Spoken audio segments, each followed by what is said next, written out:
was when that vulture came, when that little crow came to try to take the food from the little birds, all of the little birds band together and they start hitting that crow. And before you know it, that vulture was out of there Yeah. because they banded together. Now, if it had been one or two of them, he probably would have bullied them because he was way bigger, stronger, faster, whatever. But when them birds came together, they ran that vulture up from up out of there. And that's the third benefit of running together in a pack is you can band together to fight off the vultures. Yeah. Now, the fourth benefit of running in a pack is, um, it's often been said, when you want to go fast, you go by yourself. When you want to go far, you go together. You go with a team. And so when you have that pack, you can go farther than you would ever go. Now, just kind of flipping back to the first one, you get energy from running in the pack. But the fourth point is you can go further when you run in the pack. So as I was looking and researching that, it just really became interesting to me. And the first time I spoke about it, I was in a restaurant shooting a video right in front of everybody. And I can remember it was these two ladies and their daughter. And they could hear me talking in the video. And I was like, 4 reasons why birds fly in a pack. And they're just giggling. They're trying to hold, they laughing, they laughing at me. Yeah. By the time I got to that second point, all the giggles was gone. Yeah. And they was all ears and all eyes. It was like Tupac time. It was listening because it was like, wait a minute, this makes sense. Yeah, you understand the connection. It sounds funny when you first start talking, but the reality of it is all real, Yep. That's a great analogy. And that's, I mean, it goes back to everything, even what we're going to talk about today. It's not to blame or whatever. It's just what it is. And that being individualized, that was systematically taught to us. You know what I'm saying? Like to keep us, because I remember like me coming from the streets, all I care about one deep, me, because that's what we're taught, and then one person make you mad, then it throws gas on that thought because you're like, oh, forget them, I'm one deep anyway. I don't care about them anyway. But when you build in a community, when you build in a business, when you build in an empire, you cannot do that one deep. You need a group. I don't care who you are. You're not going to find no billionaire nowhere that's doing it by himself or her by herself. It's just not. It doesn't exist. Exactly. That's exactly it. What you said is so 100. And I think Americans in general are self-centered, very individualized, but in most cases, most other groups, they might be individualized, but they still take care of their own. We are individualized, and in a lot of cases, we'll be penalized for taking care of our own, and so it's very much discouraged even to this day. I shouldn't be eating there, but every now and then I go to McDonald's, and it's amazing. I went to McDonald's, and I noticed that they had a couple Hispanic managers, and it seemed like the whole crew at McDonald's was Hispanic. And I didn't see nothing wrong with it. I wasn't mad at them. They was taking care of their own. They was reaching out to the people that they knew. Yeah. I went somewhere else. Second nature to them. It's second nature. Yeah. Yep. I went somewhere else, and it was members of the LGBT community in management. Guess what? Yeah. It was a gang of them in there. Yeah. Right? They was taking care of their own. Again, I wasn't mad at them, but I just observed that. But especially coming to the military, having a military background, I just never really saw that, you know, usually, you know, in other places I see when it came to us, what I'll see is individuals. You know, you might have that one that made it, you know, or things along that line. And, you know, it can't get better if you just have those, you know, this one that made it, you know. And people say, oh, well, he made it, then, you know, nah, you got to reach back and help others make it. It's got to be a pack of y'all that make it. If you really want to make a difference, it's got to be a group. And it got to be intentional. It can't be that one little,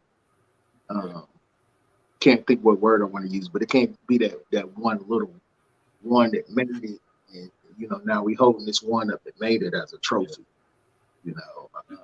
And that's what we do. That's that one king, one leader kind of mindset that we got. That kind of comes from church and different things, but we always looking for one person to lead us, or one person that this person made it, or that person made it. You know, and like I say, when Dr. Claude always talk about, we have the same amount of wealth that our ancestors had coming out of slavery. And you think about it, it's like it can't be true, because we have more millionaires now, we have a few billionaires now, but we still own the same release than we did as a people, because back then it was more about, as a whole, what do we got? Not what is that one person got, that superstar got, that this person got. So when I talk about, even with my CL Youth League, I talk about the 99% of athletes that don't make it. And I guess some people that push back on me talking about, well, let's just focus on the 1% that do make it. And I'm like, that don't, like, it just don't even connect to me. Like, we're more satisfied with the 1% that make it, not the 99% that don't make it. But that's just the way we operate, you know. And that's just something we got to change. It's something that we work on. That's something we build on. And like I said, I don't blame it. I don't do a lot. I just like to acknowledge stuff and figure out how can we maneuver it, push it, or push the envelope to expand it. Yeah, we had to move and do stuff in spite of the fact, you know, not give it any airplay. Yeah, you know, that's like, and that's actually a tool and a tactic. You know, a lot of people, they give certain things, and I'm not going to give it no airplay right now, but a lot of people, they give certain things airplay. And even if that thing that they give it airplay is part of the problem, or is a roadblock, it's best that you don't acknowledge it, because the more you acknowledge it, the more life you give it. You give it more power. Yeah.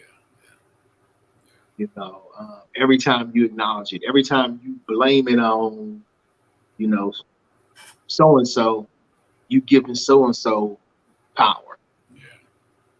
And you know, and it's not that so and so isn't a problem, but so and so is a problem. So and so gonna be a problem. What are we gonna do in spite of that? The solution. That's my question. What are we going to do in spite of that? Yeah. I got what they doing. I'm fully aware. I'm tracking, you know. But what are we going to do in spite of that? Yeah. And you know, we have to really work on this. I'm starting to work on a project called How to Fight. Sun Tzu, that great Chinese philosopher, who, you know, is responsible for one of the greatest war books in the last 1,000 years, The Art of War. He has, you know, there's so many different articles or points in The Art of War, but I think it's point 17 that is one of the greatest points in all of the articles. And it says the art of war is the art of deception, you know. And to break that down a little bit further, when you're small and weak, then you do things to make yourself appear to be strong, because when you're big, you can't move quickly. You know, so it's kind of like if you got a big fighter versus a little fighter that's nimble and quick, right? Um, you're able to move in ways that a big unit couldn't move. And so, you know, if you look at the most elite forces that any military has, it's all small units. It's never a big team. So, like if you look at like going back in history when our country fought the British, they took a page from the Indian. And when the big British Army came and, you know, they came in these huge formations and they had all of these people, you know, there's no way that the American Army could stand up to that. They would have been smashed. Yeah. So they waited till they was traveling through the woods and they started to pick them off. And, you know, they couldn't pick all of them off, but when you pick one off, then you create fear. Yeah. And so all of the people marching through the woods and you know, it don't matter that they didn't pick the whole army off. What you worried about is, are they gonna pick you off? Yeah. And, I can even remember that when we was in Iraq, man. You know, there's a lot of American troops over there, and you know, numerically speaking or percentage wise, improvised explosive devices, they didn't hit, you know, a lot of American troops. But the only thing in your mind was you're not being the one that it did hit. Which you're gonna be one of the ones that it did hit. Yeah, for sure. You know, they mortared the base that I was on, and you know, the thing was, you know, was they gonna drop the bomb where you was at? Yeah, nah, I get that. That makes sense. So, the art of war is the art of deception, and you know, a lot of times we have to learn how to fight. And a lot of times people describe Black people as being angry and mad, and I get it. In some cases, we are angry and mad, but I believe that anger that anger comes from frustration, from, you know, when something has happened to you that's unjust, that's unfair, and you're trying to address it and you can't find any recourse for it, then it's going to make you angry, mad, and frustrated. But I believe that you're angry, mad, and frustrated because you don't know how to fight. You don't know how to fight what's happening to you. And so people that don't know how to fight on higher levels, sometimes they can revert back to the lowest level of fighting, which is physical. Physical fighting is the lowest level of fighting. Yeah. And so we have to learn how to fight on a mental level and on the elevated level. And in all actuality, business is one of the best places to learn. Yeah. And so I want to work this right into the conversation that we're about to have.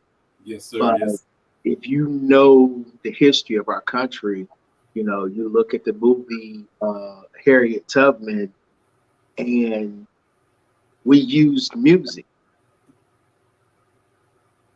We sung, and our singing, you know, we could decode the singing, but they couldn't. We could be, you know, you couldn't call it a secret because I would be, you know, you could be standing right next to the slave master, literally singing the route to break free. Yeah. And the slave master would be none the wiser as to what you were doing. Yeah. You know, you standing right next to him. And so, but over time, they realized that we have a connection to music, and we're capable of doing things like that, and understanding the power of music. Even looking at, you know, the things that music did in the 60s and 70s and 80s, and people started to get wise to it. And the 90s, the 2000s, the 2010s, I'm naming decades, Yeah. music starts to shift right under our eyes. Yeah. We don't know, it's kind of the opposite.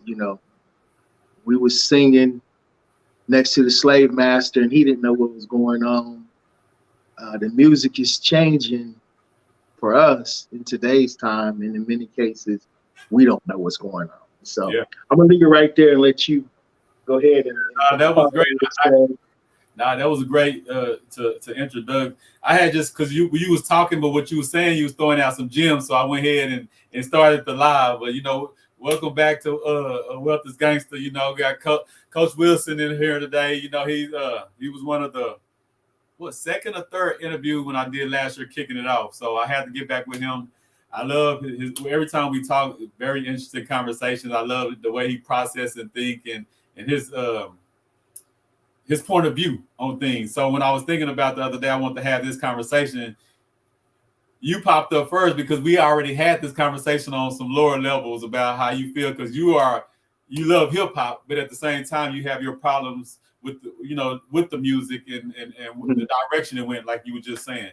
So just give people a quick introduction of you, and then we're gonna roll right into our conversation about hip hop music and the good and bad that it does impact on our community. Absolutely, absolutely. Thank you to the Wealth is Gangster community for allowing me to be here today. My name is Charles the Coach Wilson.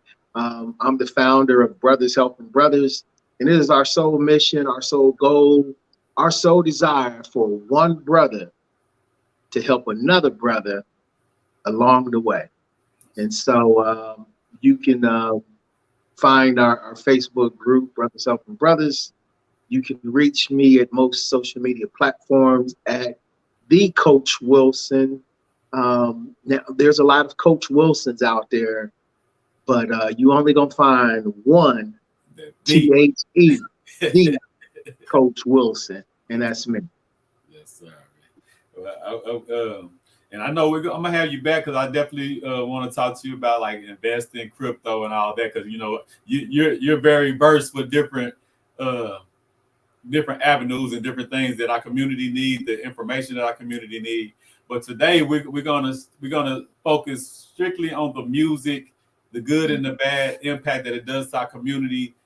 And so my first question is, what was your first music love when you got into music? What was your first song? What was your first genre of music that you really like? Oh, I like this, and started vibing to it.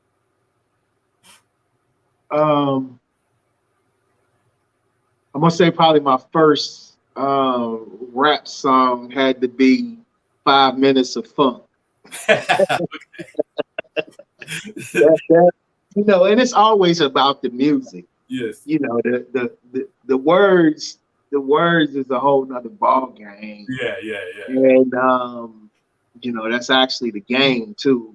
The words is the game, but the music is what hypnotizes you. The music is what grabs you. And so that was probably my first song that I just absolutely fell in love with the rap.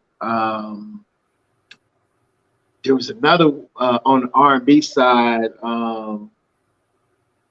Let's see, how did that song go? I can't think of the name of it. It's a light-skinned brother that sung it. I want to say, "Girl, I Want to Shake You Down." Can give you all the love you need. I can't remember. Yeah. But I can remember those two songs distinctively at the beginning of my love of hip hop and rap music. Okay. Those two songs. And I like what how you the connection when you said we used to sing the songs right by the slave master. They wouldn't even know what we were talking about. We had a little encrypted code. Right. Where do you see? I got my point of view on this, but I'm asking for yours. Where did you see the switch? Because in the 80s, early 90s, it was super pro-black, it was super community, it was super positive, it was this, and then all of a sudden it switched. And we always had the hoods, we always had the poverty, we always had that. But it was one point where even though we had that, we were still more positive, we were still more people first, we were still more proud to be who we are. And where do you think you see that switch at? Oh, So I think the switch happened in the 90s is where the switch started to happen. Um, and I think basically what happened is they saw a weakness in the game and they sold it. yeah. And so I speak a lot of times during Black History Month programs, and every time I speak at the Black History programs, I hate doing standard speeches about Black history. And what I mean by Black history is, for me, Black history is more than slavery and civil rights. Oh, yeah, for sure. And so I think when you always talk about slavery and civil rights, you put people in a box. And that's we're a lot bigger than that. And I don't, although there was great things done during slavery and civil rights, if that is our reference point, it's a very limited reference point. So the reason why I bring that up is because what I see that started to happen, and actually it probably started to happen with NWA, late 80s, early 90s, but then it just kind of progressed over the decade of the 90s to the 2000s where, the lid was totally flipped. Yeah. But what started to happen is we've always talked about the ills in our community. We've always been real about what's happening in the neighborhood, what's happening in these streets. But just like slavery and civil rights, I think the problem becomes when that's the only thing you talk about. See, in the 80s, and which is where I understand rap to start in the 80s, you had more of a variety. They still talked about, banging, criminal activity, but they also had a lot of story raps, a lot of message raps. Today, and not today right now, because there's a number of artists that are starting to bring message rapping back. Today, or in the 2000s, probably all the way up to 2018, we lost the message. And you could pull any rapper out the air and they're talking about one of four things. They're degrading women. They're talking about criminal activity. They're talking about harming another black man, or they're talking about using drugs. And no matter what they saying, how they rap it, what type of track they lay down next to it, you could probably sum up 95% of the rappers from 2000 to, and especially 2010 to 2018. You could sum them up in them four things. That's what they're talking about. And it's not that we never had that before, but that's become the major focus. I was talking to a young guy, and he's like, "Man, my stuff is tight. I'm from LA. This person heard my music. They gave me my props." And I was like, "Okay, before I listen to it, let me see if I can summarize your music." And I named them 4 points. Never heard this person rap before in my life. They played their stuff, and they hit at least 3 out of the 4 points that I named. And I was like, where did it come that that's all life is. That's all you know. You know, like if that's all you seen, man, you need to see some new stuff. For You real. know, and so that for me is a switch. And I hope I sufficiently answered the question. Yeah, yeah, definitely. What I'm trying to figure out a way to ask it because okay, let me just put my I definitely agree with everything you just said. Do you think it was more the community and the rappers doing it on their own, or was it more corporate paying them to do that? And one thing about us as a people, that's why like YouTube channels are popping off now. Like once you see somebody else pop off with something, you feel like you can jump in and get it. So Right. like we have rappers now that talk about a lot of positive stuff, but the same corporations that have paid the rapper that talk Mhm. about killing give him $1 million contract, won't even give him $50,000 for his positive music. So I Right. think that has a lot to do with it too. When these youngsters been like, oh man, the only people that's blowing up is the person that's talking about killing, codeine sipping, and this and that. The person that's talking about the high quality this and that of life, they have little small followings, but they're not getting the big bucks. So Right. that makes the younger person want to emulate the. I don't want to put no names out there, but this rapper that just talking Right. about if he's talking I, about that he I, got $1 million contract, let me give him my same $1 million contract. What do you think about that? and that's kind of what I was alluding to when I started talking about, back in the day, we used to sit right next to the slave master, and we would be making moves right next to him, and they didn't even know we was making moves. And today they flip the script because they making moves, and by and large, the masses don't know that they making moves because they've interwoven it with the killer beat, with killer instrumentals. And so I definitely believe that it is pushed. I definitely believe in the back doors is pushed. So, for example, if you Rick Ross, he made a song, and it said something about Becky, and I think it talked hinted at maybe raping Becky or something along that lines. Yeah, And as soon as he said it, he lost sponsorships. They pulled it off the track, off the places where you could purchase it at. mm-hmm. But yet and still, they'll let us do it, or they encourage us to do it to each other, and they laugh all the way to the bank. Oh yeah. And I think we've always had a deep connection with music, but and not to choose any religious side, but one religious book says, "In the beginning was the Word. The Word was with God. The Word was God." And um, God said, "Be," and it is. And so the Word has always had power.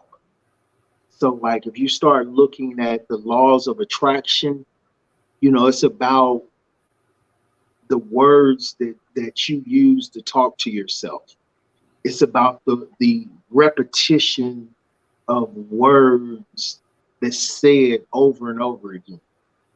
And so, when you look at the power of music, it breaks down things in your mind. It becomes like dopamine, which is pleasure and reward centers. And it basically opens your mind to your subconscious. And like if you want to shift something in your life, if you want to change habits, if you want to make new habits, one of the ways that you can do that is finding ways to get to your subconscious mind. Music, the beat and the instrumentals, I think, are a key to open the portal to your subconscious mind. And once you open the portal to your subconscious mind, it becomes a sponge, um, especially at a young age. Yeah. And then this is where the words come in at, because the words take form in your mind. If you listening to aggressive music, you know, it gives you that aggressive energy. You know, if you go to the gym, you know, my son you know, is working towards bodybuilding. You go to the gym and you listen to what the bodybuilders is listening to, they listening to hype music, right? Because working out is hard, it's a struggle, it's a fight. But that music give them energy. Yeah. It give them determination to pump out one more rep, Yeah. Nah. pick up just a little bit more weight. And so if you listening to aggressive music 24/7, it's gonna shape something in your mind. That just automatically makes you more aggressive than you would be if you wasn't listening to it. Right. Yeah. It's gonna cause you to pop off, you know. And so I just I think it's definitely by design. I don't think it's by accident. And I agree with that. And I'll say one thing about it, it's about balance. Because like Mhm. even the way I am now, I still listen to some music that I know some kids don't need to listen to because I know their brains can't take it in the same way. And Right. that's one thing about our culture. Like we'll flood our kids with a lot of this music, but we haven't prepared their mind to have them understand the difference of, like this is a cool song, but what he said, you know how to differentiate the song is cool, but it's some things that's not cool within the song. They don't break that down. They haven't been equipped mentally to break that down. They just hear what they hear, and it is what it is to them. Straight Right. up. And so, like, watch this. So, like, and that's an argument that's put forth. Well, um, white kids listening to rap music, they listen to hardcore rap music. Why they not doing the same thing? And so then it becomes a socialization. Like, um, it's all of these soft points, I'll call them, that add up. When if I grow up in a bad environment and I'm constantly conditioning my mind with negative commands, which is what the words are, and then so I grow up in despair. I'm conditioning my mind with negative commands, and then when I look out in the community and I'm trying to see who's progressing, and the images that's shown to me is entertainers, athletes, and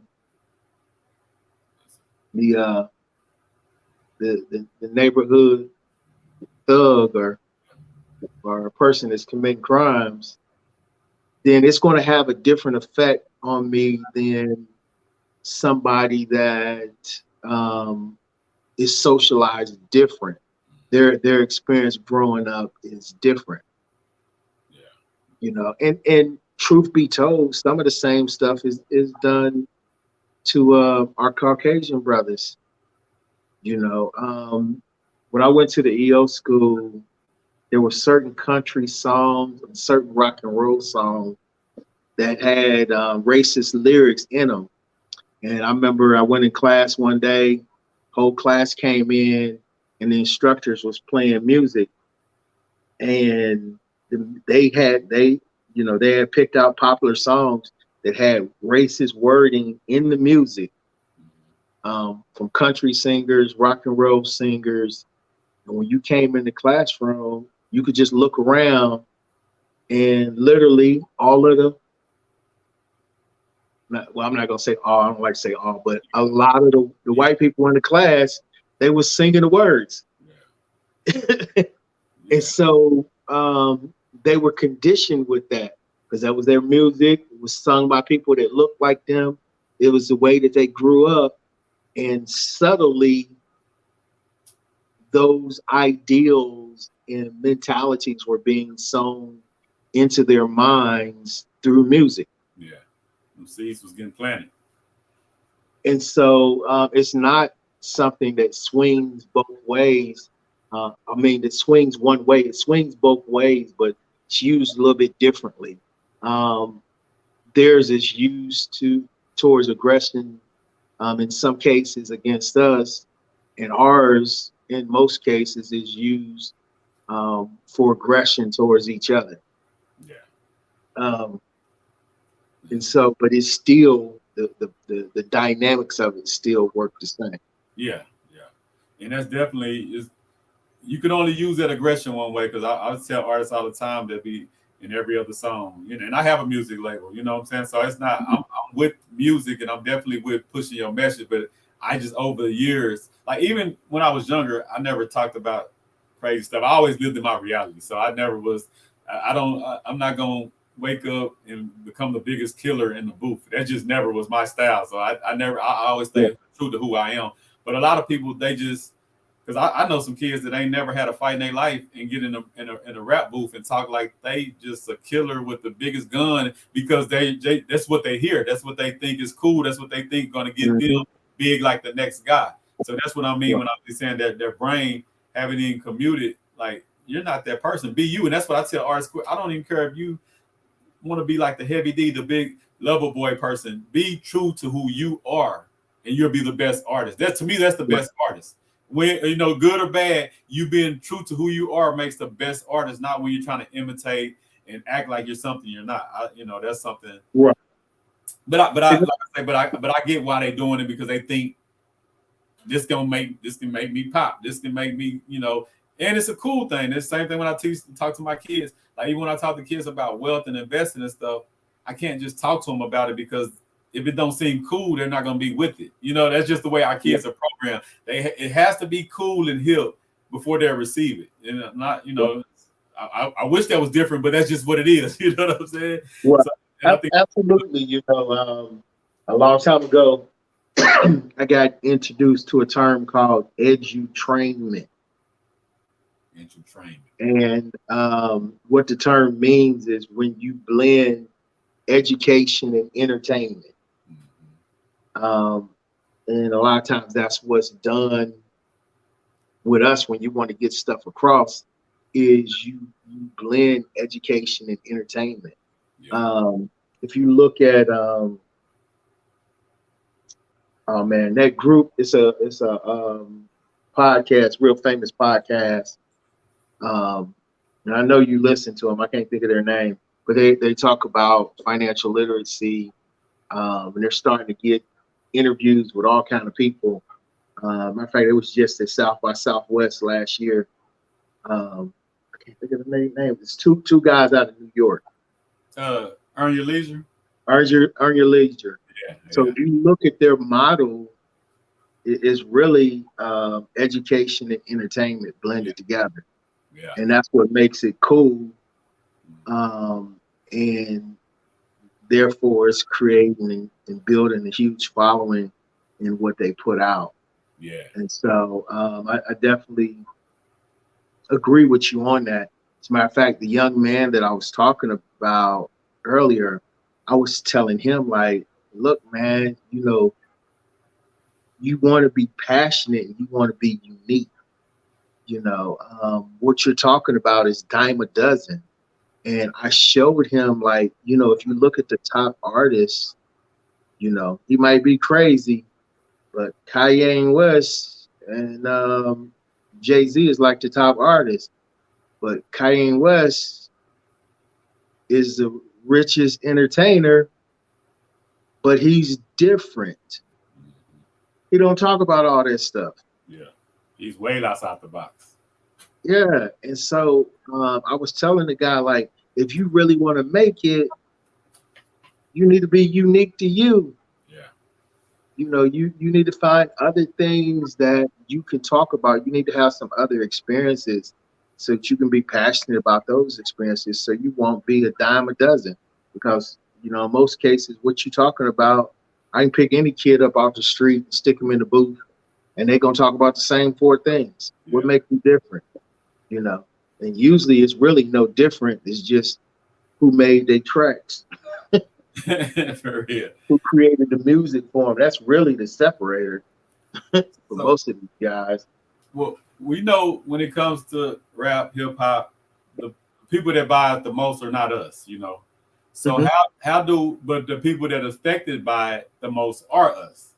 So Right. how do we figure out how to, like you said, the artists that are talking about what we would want to push more as a community, what can we do to make it more even? Because to me, there's a lot of people that'll say, I don't like all that rap. All they talk about is this, that, and the third. But them the people that'll go platinum. But the artists that are talking about what we claim that we want, we don't support them. We don't push them. We don't. Exactly. So we're saying that we want this, but most of the people that say they want it don't even support the ones that's giving it.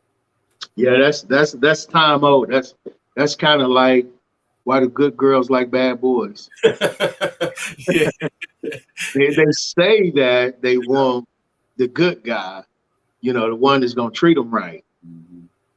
But in a lot of cases, their actions show that they really don't. Yeah. Yeah. Um, they wish the bad guy would treat them right, Yeah. but Yeah. he probably wouldn't be the bad guy if he treated them right. Yeah, you wouldn't like him no more if he did start. Yeah, So, I think just going back to what you said, so it's about a way to make it cool. So what happens with the good guy is that there's not a lot of passion or vision. There's no bravado, and so you have to be able to take the good guy mentality, and I'm just using this, as a parallel, yeah, and be able to add vision, passion, and bravado to you being a good guy, and then sprinkle a little bit of bad guy in there too, yeah, and that's what it takes. Um, exactly. Now, going back to the music, recently, you got individuals like Jay-Z, you got J. Cole, you got oh man, what's my man's name? Kendrick. Kendrick Lamar. So these guys are going back to story rap. My man that made the song "This Is America." Yeah, Um, uh, I can't think of his name. yeah, He won that Atlanta show. But anyway, these guys are bringing back, the story. But it takes, they're well established, huge fan bases. But for the upcoming artists, they have to find a way to make it cool, um, because, you're right, people are not going to support them. And really, the reason why they don't support them is because they're not conditioned to support them. People underestimate the power of conditioning. yeah, And so, and I'll give you one prime example of conditioning. There's been some of the stupidest songs ever that have came out. You've experienced this, I've experienced this. You hear it on the radio, and you're like, that's got to be the dumbest song ever. yeah, But 30 days later, yeah, they got you bobbing your head yeah, and you singing the words. for sure. How did that happen? Conditioning. It's repetitive. That's the power of repetition. Yeah, And so, that's the blessing and the curse in the wording and in music is great for conditioning the mind. The only question is, what is it conditioning the mind to? yeah, yeah, But it's great for conditioning. That's for sure. It works. yeah. It's proven, and man, it's been. No, I don't even listen to the radio no more. But I remember having a lot of songs like, man, this song dumb, and then the next day I know I'm like, man, I'm over here jamming to this dumb song. Like even though Yeah. I know it's dumb, but just like you said, just listening to it, you hear it enough, it's programmed for you like not even knowing. I'm like, oh man. But that's definitely what it is. It's the conditioning, and that goes back to the powers that be. They have the power. They have the media. They have all that to condition you with it every day. You know, it's kind of like when I talk to people about the what I'm doing with the CL Youth League. I'm like, we have to have something going on 24/7 for these youth, because we come around every now and then with a program or an event, but these kids are swallowed with bad every day. So if you can't keep up with the everyday stuff that they're, you know what I'm saying, from the radio, from the TV, to the school, to the people that's in their life that's constantly giving them, swamping them with do this, let's do that, like the bad ideas that come across their plate every day, and me popping up every blue moon with a good event is not gonna weigh up to it. We have to have the same energy and the same force, and of course we don't have the same media, and we don't have radio stations and all that, but it must begin somewhere, and where we have to have those little circles where 24/7 we're pumping this, and it might not be in the same massive number, but it will grow into that if we just start it somewhere. Right, and that's so key. You know, as I look at myself and I look at some of the things that influenced me, my mother always encouraged me to read. And so, and then as I became an adult and been around various business leaders, you start to hear things like leaders are readers. And what happens when you reading is also a form of conditioning. Education is a form of conditioning because they utilize repetition. But what starts to happen is that it starts to build a force field in your mind that makes, things bounce off of you that if you hadn't been developing your mind, those things would have seeped into your subconscious. And so that is, where the solution is at, meeting that force with a different force.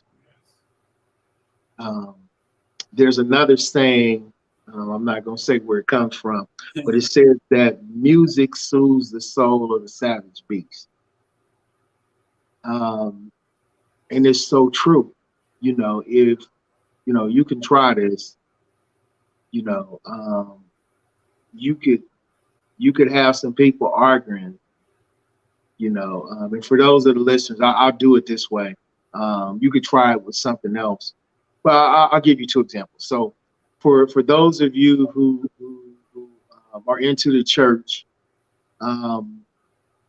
if you find your kids arguing, or you find your spouse or significant other going off on you,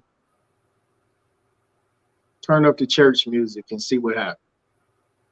Or if that's not your thing, turn on some calming music, turn on some jazz, turn on, some classical music, and watch what happens to the temperature in the room. Watch what happens to the presence. It takes the air out, just as good as, a lot of people,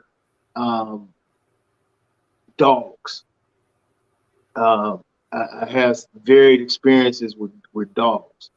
One thing I know though is if a dog start going off on somebody, the more you pull on that dog, the more the dog's gonna go off. Yeah. You literally have to shock the dog.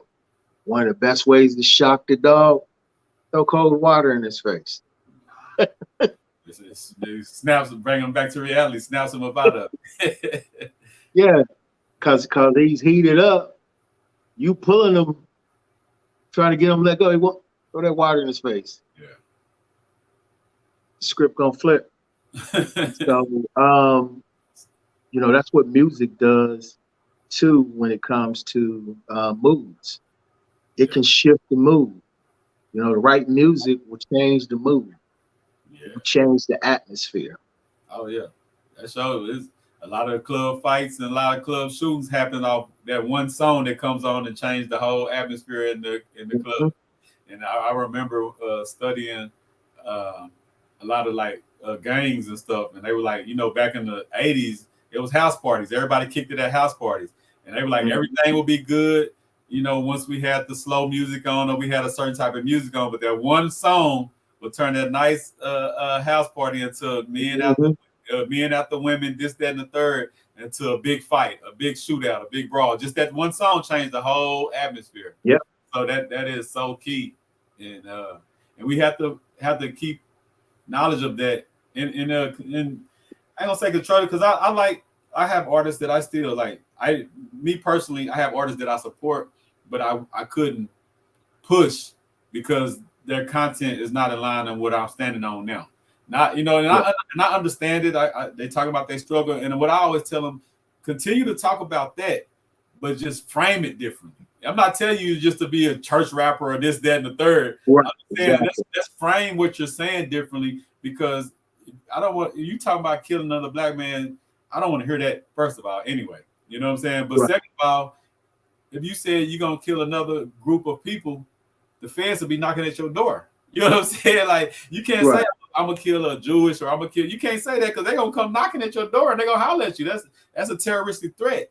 They only let us do that to each other. you know what I'm saying? So just by knowing that ought to make you want to switch it up. Just by knowing, like, because when I first thought about that, I'm like, man, this is like commercialized to say killing us. But if we say kill another race, oh man, that's a terroristic threat. The feds coming, and a whole bunch of stuff about to happen. So that's when I started looking at it differently.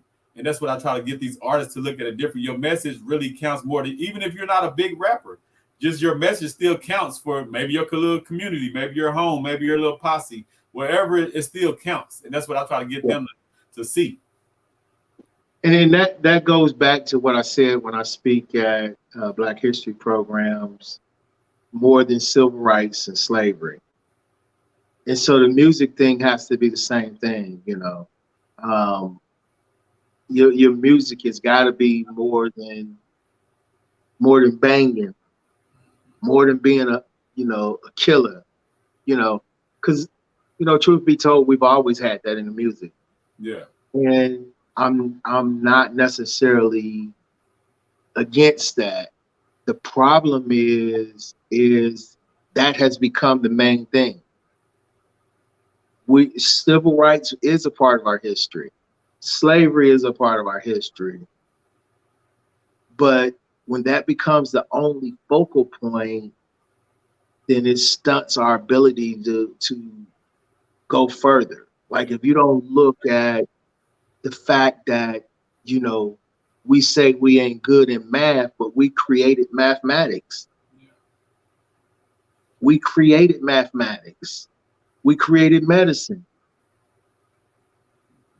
We say we ain't good at reading and writing, but we created reading and writing.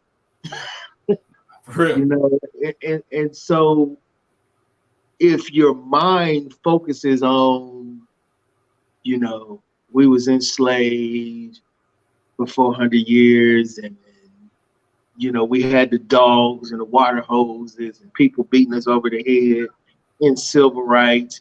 I was listening to something earlier today, and they was talking about the Christian right versus the Christians from the civil rights movement, and saying, they were saying what was so wrong with the Christian right, and the way that they have this movement now based on fear and everything.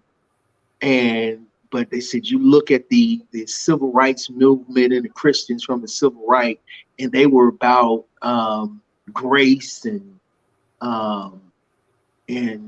fighting injustices. Yeah. And as I heard them talk, I was like, okay, that's true. But the reason why the civil rights is different from the Christian right of today is because in the civil rights, they was operating from a position of weakness. So they couldn't act like the Christian right acts today with the January 6th stuff, and, wrapping themselves in the cloth and, going on these sprees like they're super holy when they're not. we couldn't do that, even if we wanted to. And so what I'm saying is it can't be the focal point. Yes, you know, gang banging happens in some of the communities, not every community, not most communities, just some. Yeah. Yes, police brutality is in probably half of the communities. Um, yes, all of these different things, drugs is in the community. Okay, yeah, that's true. But that's not the only thing that encapsulates our life. Yeah. You know, you look, some of our biggest billionaires, tech companies, construction companies. Um, so we have these other abilities, but if you don't know anything about it, you miss it. I talked to a young man last week at church, and I'm asking him, what does he want to do? He said he wants to be a fashion designer. I said, man, do you know who Dapper Dan is? He was like, no. I was like, wow, that's like the Michael Jordan of fashion design. How And you you gonna don't know who he is, and yeah, you talking about you want to be a fashion designer, yeah, and you probably gonna model yourself off of the House of Gucci or something. yeah, When you should be modeling yourself off of Dapper Dan. yeah. And so I challenged the young man to do a book report on Dapper Dan. So if you want to be a fashion designer, you get to say, yeah, I can do it because Dapper Dan did it, and Dapper Dan looks just like me. Yeah. Coco, it's a little young black tennis player, Coco. I forget what her last name, but they call it Coco something. She's Yeah. like 14 to 15 years old. Yeah. And she was talking about when she was a little girl growing up watching Serena Williams play. And she was like, I seen Serena and I was like, she looks like me and she did it. So I could do it. Yeah. That's And powerful. next thing you know, she playing in tennis matches against Serena Williams. Yeah. It's power just in seeing. The seeing is Exactly. believing. You have to expose, you have to plant, and that's why I'm so big with the youth, because I understand that if I'd have saw, not even, and like I tell people, like when I'm talking to invest in whatever I'm talking to the youth about, every youth not gonna pick it up, but the simple fact that the seed is implanted in their head, Mm-hmm. not gonna be new and foreign to them when they do cross back. When they older and they cross back, they're gonna like, hold on, they can tap back in because this is not their first introduction to it. That's the key. There's gonna be some kids that pick it up and might take off as kids. That happens every day. But then there's gonna be some kids that don't really catch it then, but it's still that seed that's planted that's gonna be there to protect them or be there to catapult them later on in life. You know. That's the conditioning. Yeah. And as I prepared myself for this conversation today, that's like the main thing that kept popping up in my mind is conditioning, conditioning, conditioning. Yeah. People have to respect and understand how conditioning works Yes. and the power of conditioning, and how it creates muscle memory to where we got muscle memory in riding a bicycle. I probably haven't been on in 15 years, but you put a bike in front of me, I can ride it.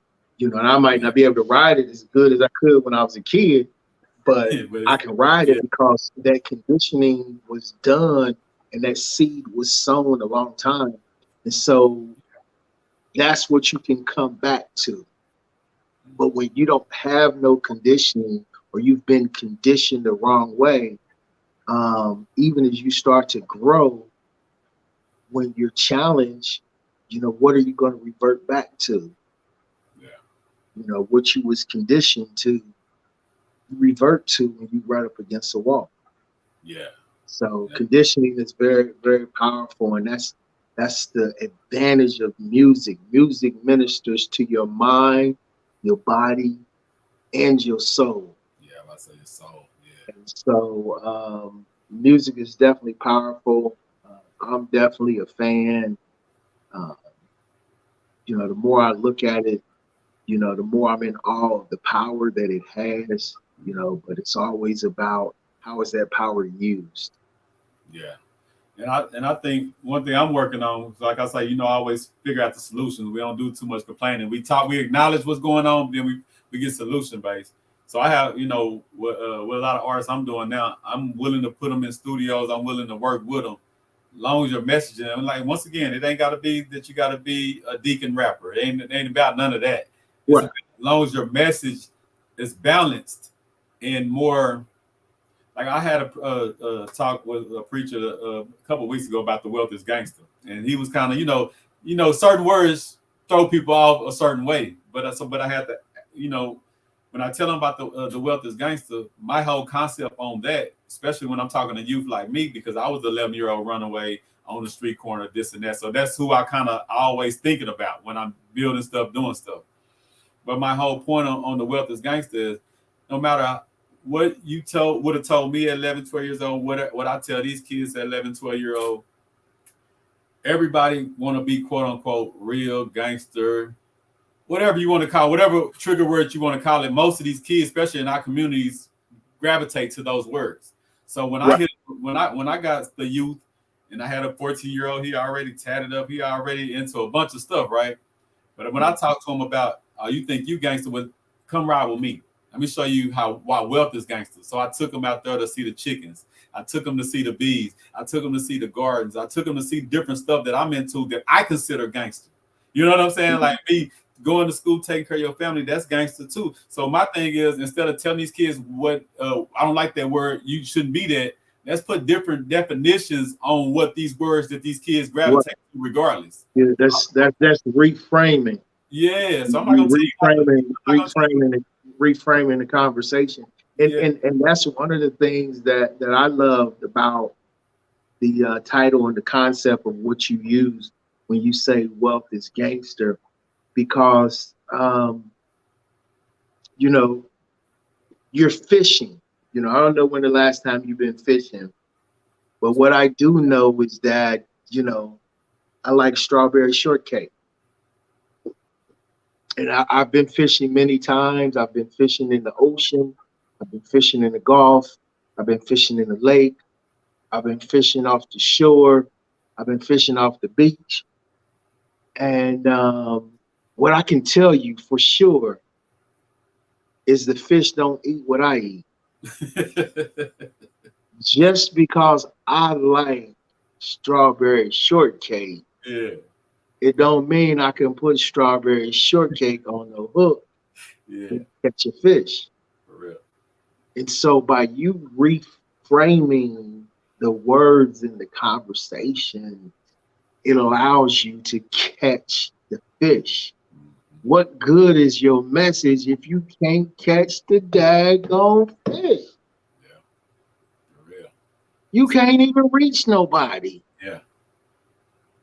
It's worthless. So you worried about You can't pull nobody in the door. I don't care what you got. If you can't pull them in the door, yeah, you dead. You open up a business. When I first opened up a business, I opened the door, didn't nobody come in. yeah, Right? Nobody came in. I had to figure out ways to pull them in the door. yeah. Got to. 'Cause I had to go get a hook. yeah. I had to see what they was eating. Mm-hmm. I had to ask them what their interests are. Who to be with, what number to dial. You gonna be there for a while? nah, nah, you got to, and some people so on their high stick about how it sounds or how it look. You worried about a perfect message that ain't catching nobody. You know what I'm saying? Like, and I'm not worried about. I'm worried about how I can relate to people because I know what would have caught me. If you telling me at 12 years old when I was on the street corner doing that, don't do this, don't do that. Man, I'm not worried about you. Oh man, I ain't worried about old dude. Old dude just tripping. But if you care, when I come to him, I don't tell him what not to do. I be like, okay, I see what you're doing, but you wasting your time. Let me show you about stocks. Let me show you about investing. Let me show you how to flip a house instead of trying to flip that little pack. I'm still having that same quote unquote street level conversation with them, but I just elevated them. They like, what? What stocks? You know what I'm saying? Like, you see, you got them Nikes on. You should have a Nike stock. And that fast, now they're open to me because I'm not the same person that's telling them, "Don't do that. You're bad." When you come at them like Right. that, the communication is already shut down and you can't reach them no more. Right. People are hungry. You know, there's a famous saying from a football coach. I forget which one. He says, "People don't care how much you know till they know how much you care." And you can have the perfect message to help me on a mental and aspirational level. But if I'm physically hungry, I can't hear the words coming out your mouth because my stomach is growling. I need to eat. Now, if you were smart, you would take me to get something to eat. And then you got Then I'm gonna be all ears, yeah. right? But you trying to, drown me in your philosophy, and it might be good, whatever, but I need to eat. Yeah. Show me how to eat, then we can talk about that other stuff. Yep. Help me eat. That's the thing about the negative stuff that they see. Gonna show them how to eat, even though it's bad. I'm gonna show you how to eat Yep. right now. See, I'm over here Yep. talking positive and all high moral stuff, but you haven't showed me how to eat. This guy is a bad guy showing me this, that, and the third, but he's showing me how to eat today. You telling me if I be good and I'll be this, that, and the third, maybe later on in life I can eat. I'm like, I'm trying to eat. I gotta eat tonight, So I'm gonna go over here. Like when I talk about my journey, I wasn't raised in those street type of situation or nothing like that. But to me, as the oldest of four, my mom always at work. We stand in an apartment building complex. I didn't want to be no street dude. It made sense for me to go to the streets because they showed me how to make money right now. You know what I'm saying? So logically, that just made sense. It didn't. It wasn't that I want to be a drug dealer or this, that, and the third. It's that okay, mama. Yeah, mama at work. I'm the oldest of four. She barely making it. That's back in the days when we had the food stamp dollars. You know what I'm saying? We used to trip out the little pocketbook. Yep, I remember them. So my first hustle was taking a few food stamp dollars, going to the 7-Eleven, buying hot dogs, and selling them to the street dudes that was out there standing on the street. That was my first ever hustle. So they took me in. They like, okay, now I'm making money. I can run home to my mom with some money. That caught me more than anything. I wasn't thinking about, man, I'm going to be a Pablo Escobar. I'm going to be this, that. No, it was just about the simple fact I can help feed my brother, sister, and my mom today. That basic, and sometimes we overthink it. We like, these kids are bad, this, that. No, these kids are becoming, because I'll be around them. I'll be around some of the kids, they get dropped off. They like, I don't know what to do with this kid. They this, they that. Then they get around me and I'm like, these kids ain't really bad. They become what they got to be in that environment. But you take them out that environment, these kids are laid back, chilling, don't want no problems. You know what I'm saying? None of that. And that's why I always tell people now, because I used to say it all the time coming up, I'm a product of my environment. I'm a product of my environment. Like you say, words matter. So now I try to tell these kids, make your environment a product of you. So even if you're in the hood, how can you make this hood a product of you so you don't become a product of it? You know what I'm saying? So it's just like you say, reframing these words and these phrases to be more empowered instead of being more victimized. Right. I can remember I was talking to this one lady, and she told me she had done time in prison. White lady too.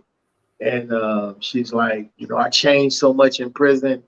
And she's like, I had somebody ask me when I first came out in the yard, it was like, are you going to do the time? Or are you going to let the time do you? Yeah. And, I thought about that for a moment. She's like, the ones that don't make it, the ones that get worse, the ones that, pretty much, get on that hamster wheel of continual criminal activity is the ones that let the time do them. She did the time. Yeah. And when you do the time, then you're taking control of the situation that you're in and you're making it work for you. And so while she was in, you know, she used that time to work on herself, you know. Even when you look at like off of Earn Your Leisure, Wall Street Trapper, uh, that's what he talked about too. Yeah. You know, when he was doing his bid, you know, he had the white dude that was in there, and the dude pretty much read him the riot act. And you know, the way that he came at him, you know, he shifted his thinking. Yeah. And so that's what we have to do is we got to shift our thinking. We got to reframe these situations that we end up in. You know what I mean? Yeah.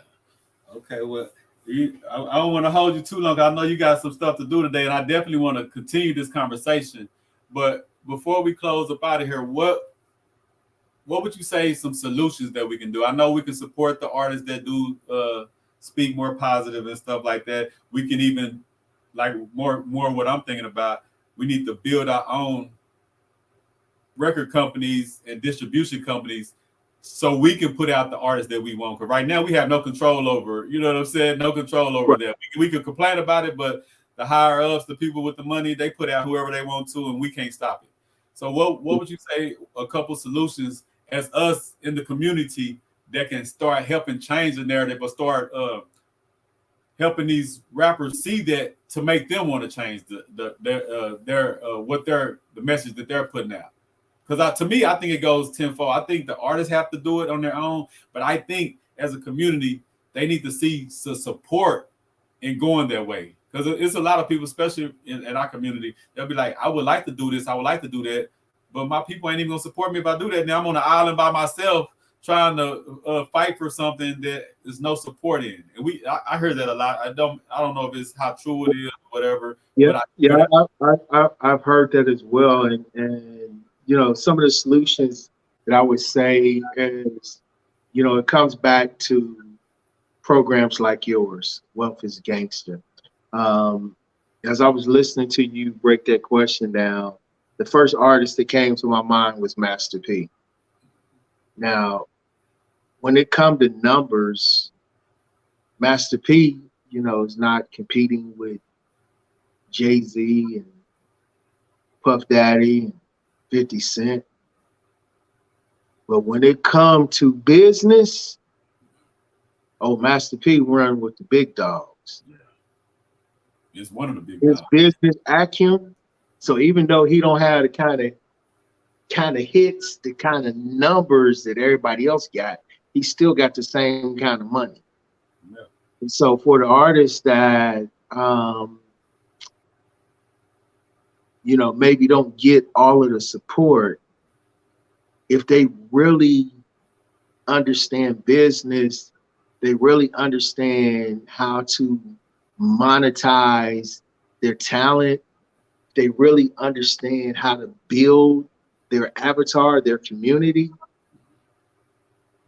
then they can compete with the best of them, even though they're not getting that type of support. So let's see.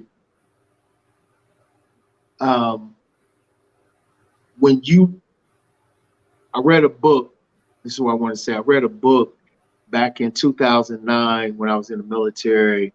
One of the books that I had to get from our organization was this book called The World is Flat. One of the most impactful and life-changing books for me that I've read over the last 15 years. The World is Flat.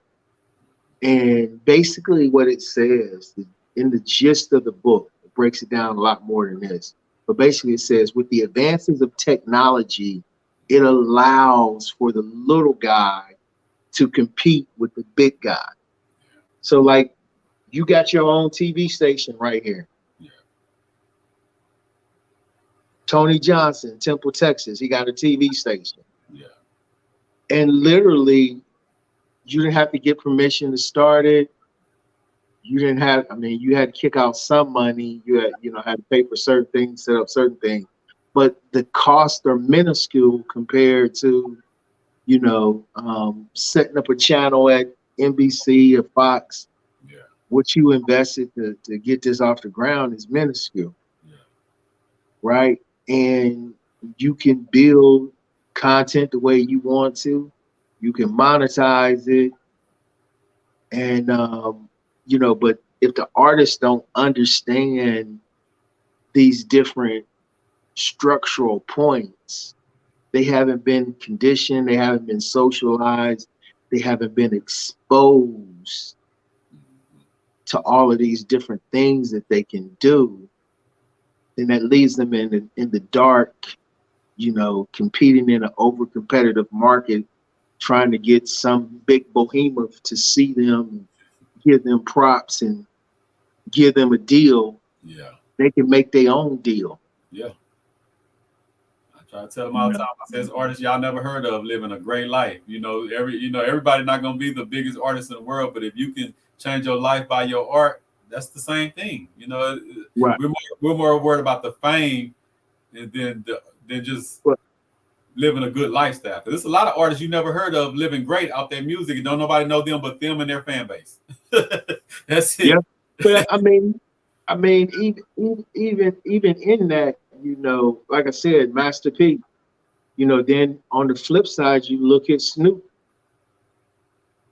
Snoop, in his heyday, he had more hype, more recognition, more stardom than Master P, but he was broke as a joke Yeah, and that's still going on till today. he partied up with Master P, and Master P put him on game. Yeah, about the ownership and about how to really navigate through the business part of it. Exactly, and that's what we miss is the business side. And that's the reason why a lot of our entertainers, super famous but die broke. Yeah, And just kind of bringing this all to a closing point, we have to learn business. It's one thing to have a skill and be good at something. In my life, I had, a couple uncles, family members, incredible mechanics, don't know nothing about business. I've ran across people, incredible cooks, don't know nothing about running a restaurant business. And the business side is really where your money is made, where your expansion comes from. It has nothing to do with cooking. It has nothing to do with working on cars. It has nothing to do with rapping. Even going back to Kanye West, what was his money? His real money made? Gym shoes. Fashion. I can say the fashion. Fashion design. Actually, you put it all under fashion design. Yep. And right? then real estate, when he bought all that land in Wyoming, they helped kick up his network right there. So that didn't have nothing to do with music. It was business and investing that took him to exactly over a billionaire. I think he's at 2.2 billion. Yeah. Like actually more than that, because he's worth more money than Michael Jordan. Yeah. But that's where it came from, and so we have to take interest in that. But a lot of times we don't have interest in that, and so going back to what you do, you make taking interest in that type of stuff cool. Yeah. And that's what we need, because we have to embrace that. We have to learn from that. We have to grow from that so that we can take advantage of that. Then we can shift some things and change some things. And so just to put a bow on it, the way that we change it for the artists is making the business side of the industry cool. To where an artist or a potential artist knows how to really run the business side of the industry, and knows, more importantly, how to monetize it in multiple ways. Then they don't become dependent upon, some label, giving them, for the label it's chump change, but they get a, little sign slave. Yeah. And that they in can own return. that they gonna own for the rest of their life. So Mm-hmm. that's so. In wrapping, let once again tell everybody how they can get you, where they can contact you at, give them all your contact, and like I said, we're gonna keep this discussion going. I wanted to start it out today because I know it's been a while and I haven't talked to you in a while. I was like, well, this is a good way to kill two birds with one stone. Chop it up with my partner, but at the same time, get back to some good productive content that our people need. So in closing, just let them know where they can contact you at again. And before you even do that, give them your quick rundown on the Brothers Helping Brothers. Give them that a short story on why you founded that. Okay, thank you. Thank you for asking me that question. So, I'm the founder of Brothers Helping Brothers, where one brother helps another brother along the way. And the reason why this organization was started was because coming up, um, I, as a lot of other young black males, I clashed with my father. I ended up getting put out the house at 14, and hold on a second. Uh, I ended up getting put out the house at 14, and I could have went, all the way off the tracks. But I had a few good brothers along the way that helped to nudge me in the right direction. A lot of times they said the same thing that my dad said, but just because it wasn't my dad, just because they said it a slightly different way, just because, you know, they had influence and a connection with me, and they wasn't always in my ear, I listened to them. And so as I became an adult, I experienced some of the same things that my dad experienced with me, with my own sons. And I said, you know what? The best thing that I can do is to help somebody else. I'm a firm believer. I don't care where you get the help, just as long as you get the help. And for, when I look at my own sons, I want them to get help, so that they can be the best that they can be. But if that help doesn't come from me, although I would love it to, I'm okay if it doesn't, because I just want them to get the help. And, you know, I wanted to be that for somebody else. I wanted to be that for somebody else's son, be that for somebody else's nephew, be that for somebody else's, you know, uncle, so on and so forth. And so I started the organization so that I could help other men along the way. And I started out with just my nephews. Then I realized that if I wanted to help my nephews, that had to take a look at the young men that they hung around and the people they were around. So I started to bring them into the fold, and then it just started growing, to some of my peers, bringing my peers in, even bringing in some of my elders, and then definitely bringing in some of my juniors to where it just kind of encapsulates all different ages. And our goal is to help one brother along the way. That's the challenge that I have for each one of you watching this video. Help one brother along the way with a word or a song, um, you know, when he's traveling wrong, and all of this is a quote from MLK. That's where I got it from. He has in one of his speech, the drum major speech, if I can help somebody along the way. So I just kind of encapsulated that and said, if I could help one brother along the way. And so that's how the organization was started. That's our mission, our goal, our purpose. And that's what we encourage everybody to jump on the bandwagon with, in your own way, at your own time. Just try to help a brother along the way.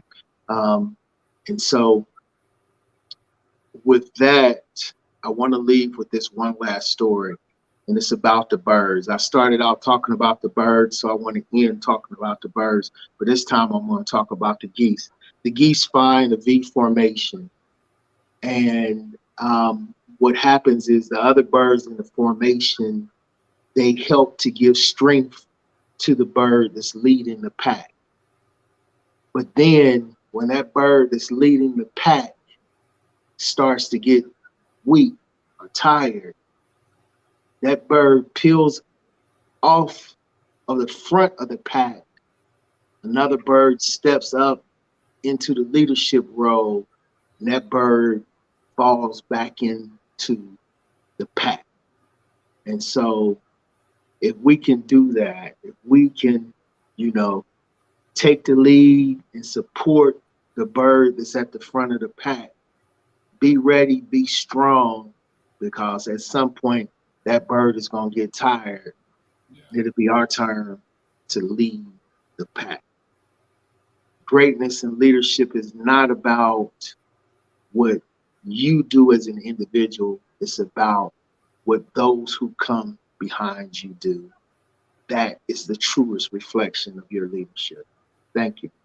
Man, great words. And like it's always a pleasure just talking to you, just getting the game from you, just getting your perspective on a lot of things. I appreciate the brotherhood that we have and the conversation that we always have. And I salute you on everything you're doing, from the coaching like I said, next time we'll talk more about the investing in crypto and all that. But this time because I know that this subject is near and dear to your heart, because you have came to me about it a few times. So when I thought about having it, it was nobody else I could sit down with but you, because I remember the conversation that we didn't had about music and this, that, for like maybe the last year or so.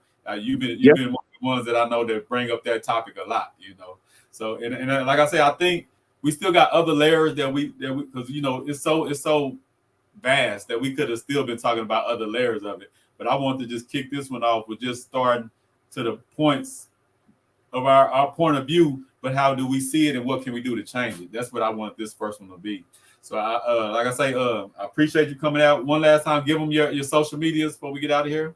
Yeah. So I can be reached at the Coach Wilson on most social media platforms, and that's THE Coach Wilson. There's a lot of Coach Wilsons out there, but there's only one, the Coach Wilson, and that's how you can find me. When you want to find the Coach Wilson, and not just the other Coach Wilsons, but the Coach Wilson, make sure you put that THE in front of Coach Wilson, and you'll always get me. Yes, sir. Well, I appreciate you for coming on with us, gangster. Another powerful conversation that we had is much needed, and we must continue the conversation. So we'll be talking about different things that we can do, different conversations we can have just to keep it going. I don't want it to be. This is a reason I was talking to my team. I don't want these conversations to come and go. These need to be continuous conversations and continuous acts. And then, like I was telling my partner Victor when I interviewed him the other day, these type of things, because we all got so much going on, these kind of conversations and content, it keeps us connected, but it keeps us more intertwined with what each other got going on, because you got your stuff going on, I got my stuff going on. But no matter how busy we get, we need to make sure we keep some kind of connection, because that helps spread what we each doing individual. Like you said, we so individualized, we got to break that. We got to break that part down. We got to be more collective. Yes, and it got to be intentional about it. That's the main thing, because I can say that, but it's intentional is making sure I pick up the phone and hit you, and you know what I'm saying. So we can't just talk about it. We got to be more intentional about it. But I'm gonna let you get out of here. I appreciate you coming on. Thank you for your input and your vision on how you see things, and I look forward to talking to you again, Coach. Likewise, man. All right, you have a great day. I know you got most stuff to take care of. I salute you. And I talk that's it. You gonna start gonna end the jamming like you started it jamming. Hey. All right, Coach. You have a good day, and I'll be talking to you. That's it, Out of Control. Yeah. Dr. Dre. Featuring Mobb Deep. Yeah. Oh yeah. That's See that them instrumentals. These instrumentals make you bob your head. Can you hear that, man?